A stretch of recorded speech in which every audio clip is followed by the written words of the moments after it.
Ano ang pinakamabilis na first aid kung nararamdaman mo na parang may atake sa puso? Okay, eto po kung nararamdaman nyo na may gumuguhit sa left nyo, left na dibdib. Nararamdaman nyo na parang namamanhid ang kaliwa nyong kamay. Meron kayong pakiramdam na lightheadedness, yung parang lumulutang, at nararamdaman nyo na namamanhid pati ang inyong pisngi. Ito po ay isa sa mga senyales na pwede tayong magkaroon ng cardiac arrest or heart attack.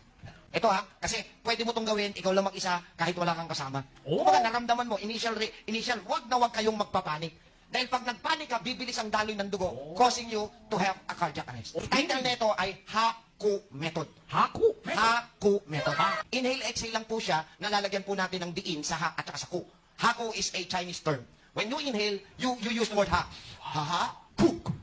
Ha-ku. Kasi when you breathe na mas malalim, gumagawa ng panibagong oxygen si lungs para turuan si puso na magtama ng tibok. Ng puso. Oo, tinuturuan niya. So, kailangan pag nag-inhale ka, inhale, sabi mo, ha. Totoo po yun, ha-ku method. Ulit.